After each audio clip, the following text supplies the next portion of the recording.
Hello दोस्तों, welcome to the secret YouTube channel. Secret YouTube channel में आपका स्वागत है।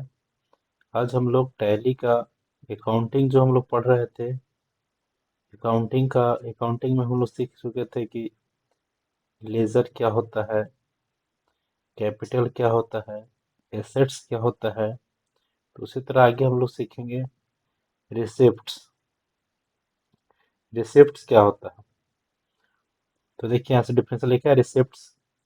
Receipt is the amount received for selling assets, goods and services.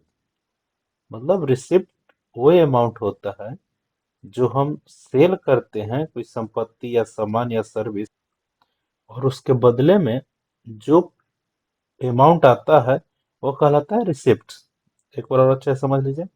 कहता है कि रिसिप्ट इज द अमाउंट, मतलब रिसिप्ट वह अमाउंट है जो बेचने पर एसेट्स, गुड्स और सर्विस, जो मतलब वो जब सामान हम लोग बेचते हैं या कोई संपत्ति बेचते हैं तो उसके बदले में जो अमाउंट आता है वो कहलाता है रिसिप्ट। समझ गए? चलिए आगे देखते हैं क्या है। There are two types of receipt, मतलब रिसिप्ट दो प्रकार के होते हैं। कौन कौन? पहला है कैपिटल रिसिप्ट। क्या है? Capital receipt. और दूसरा है रेवेन्यू रिसिप्ट। सब चलिए सब देखते हैं कैपिटल रिसिप्ट क्या होता है। It is the amount received for selling assets. जब वो अमाउंट, जब जो हमें प्राप्त होता है एसेट्स बेचने पर, मतलब जब संपत्ति कोई बेचते हैं, जैसे कोई मशीनरी पुराना हो गया है बेच दिए, या कोई बिल्डिंग है उसको बेच दिए, तो यदि कहने का मतलब संपत्ति बेचने के बाद जो अमाउंट आता है उसको बोलते हैं कैपिटल रिसिप्ट। ठीक है? मतलब वह है अमाउंट जो सामान बेचने के बाद आता है या बेचने के उपरांत आता है, वो कहलाता है कैपिटल रिसिप्ट। अब देखते हैं रेवेन्यू रिसिप्ट क्या होता है। रेवेन्यू रिसिप्ट, देखिए, it is the amount received against sale of goods और सर्विस। कहते हैं कि वह है अमाउंट जो रिसिव्ड होता है हमको किसके अगेंस्ट में, सेल और गुड्स, सॉरी, जो हम सेल करते हैं गुड्स और सर्विस। जब हम कोई सामान या सर्विस को बेचते हैं उसके अगेंस्ट में जो अमाउंट हमें प्राप्त होता है वह कहलाता है रेवेन्यू रिसिप्ट। समझ गए? एक बार और समझ लीजिए रेवेन्यू रिसिप्ट क्या होता है। तो इट इज द अमाउंट, वह अमाउंट जो हमें बेचने पर आता है। क्या बेचने पर? गुड्स और सर्विस। यदि हम सामान बेचते हैं उसके बाद में, उसके बदले में जो पैसा हमको आता है वो कहलाता है रेवेन्यू रिसिप्ट। समझ गए? देख लेते हैं एक बार रिसिप्ट क्या होता है। Receipt is the amount received for selling assets, good और सर्विसेज। मतलब कि वह है अमाउंट जिसको, वह है अमाउंट जिसे हम बेचते हैं। क्या हम बेचते हैं?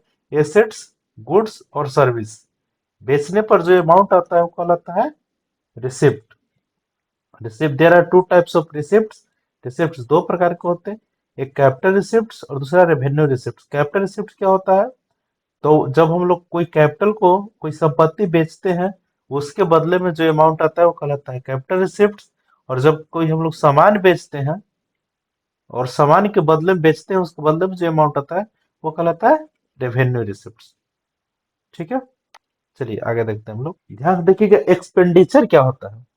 Expenditure is the amount spent और liabilities incurred to get the goods, assets और सर्विस। लोग कहते हैं एक्सपेंडिचर जो है वह अमाउंट है जो हम लोग स्पेंड करते हैं किस पे? गुड्स, एसेट्स और सर्विस।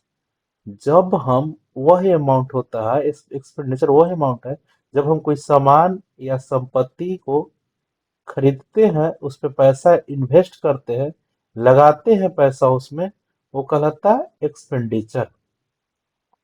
एक बार और एक्सपेंडिचर समझ लीजिए। एक्सपेंडिचर वह अमाउंट है जो हम लोग कोई सामान तथा संपत्ति खरीदने में लगाते हैं, वो कहलाता है एक्सपेंडिचर। समझ गए?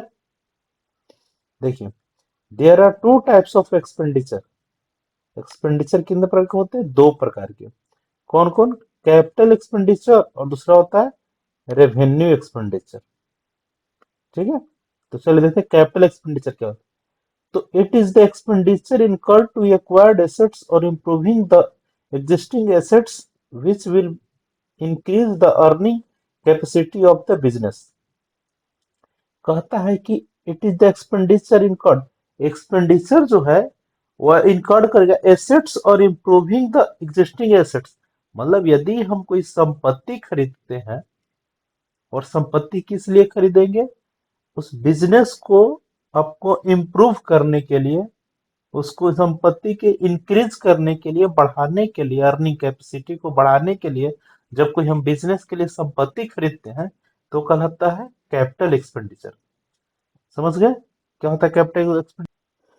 जब हम अपने बिजनेस में अर्निंग बढ़ाने के लिए, अर्निंग को इंक्रीज करने के लिए जब हम कोई कैपिटल खरीदते हैं तो उस पर जो भी हम पैसा एक्सपेंड करते हैं वो कहलाता है कैपिटल एक्सपेंडिचर।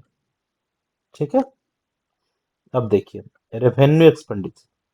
रेवेन्यू एक्सपेंडिचर क्या होता है? तो revenue expenditure is the amount spent to purchase goods and service that are consumed during the accounting period.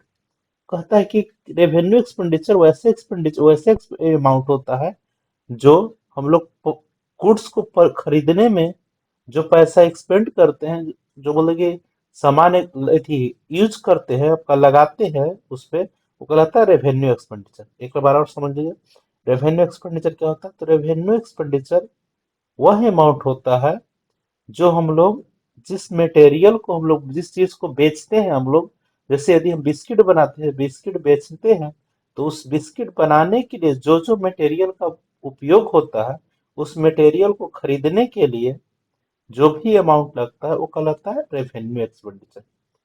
समझ में आया? अब आते हैं एक्सपेंस। एक्सपेंस क्या होता है? It is the cost incurred for generating revenue. मतलब रेवेन्यू जनरेट करने में जो भी कॉस्ट हम लोग व्यय करते हैं, जो भी कॉस्ट लगता है वो कहलाता है expense. For example wages, rent, electricity bill. Wages क्या होता है? जैसे हम लोग जो भी अगर कोई मैन्युफैक्चरिंग प्लांट है, यदि हम लोग जैसे बिस्किट हम बनाने की कंपनी है, यदि बिस्किट हम बनाते हैं तो बिस्किट जो बनाता है व्यक्ति उसको मिलता है मजदूरी, जिसको हम लोग वेजेस बोलते हैं। और जिस जगह बनता है उसके रेंट, वो जरूरी चीज है, इसलिए वो आता है एक्सपेंस। तो कहने का मतलब है कि यदि हम लोग रेवेन्यू जनरेट करने में जो भी कॉस्ट हम लोग लगाते हैं वो कहलाता है एक्सपेंस। ठीक है, समझ गए? चलिए देखते हैं there are four types of expense. Expense कितने प्रकार का होता है? चार प्रकार के। पहला प्रीपेड एक्सपेंस, दूसरा आउटस्टैंडिंग एक्सपेंस, तीसरा डायरेक्ट एक्सपेंस, चौथा इनडायरेक्ट एक्सपेंस। चलिए अब हम लोग देखते हैं पहला प्रीपेड एक्सपेंस क्या होता है। जैसे it is an expense that has been paid in advance and the benefit of which will be available in the following year और ईयर्स। मतलब कि वैसा एक्सपेंस जिसमें हम लोग पेड कर देते हैं एडवांस में, and the benefit of which will be available in the following year और ईयर्स। मतलब कि हम लोग उसका एक्सपेंस पहले कर देते हैं और उसका बेनिफिट हम लोग बाद में लेते हैं। जैसे एडवांस रेंट, जैसे यदि हम कहीं पे अपना मैन्युफैक्चरिंग प्लांट स्टार्ट करते हैं तो उसका हम लोग एडवांस रेंट मांगता है, तो हम लोग एडवांस रेंट दे देते हैं पहले।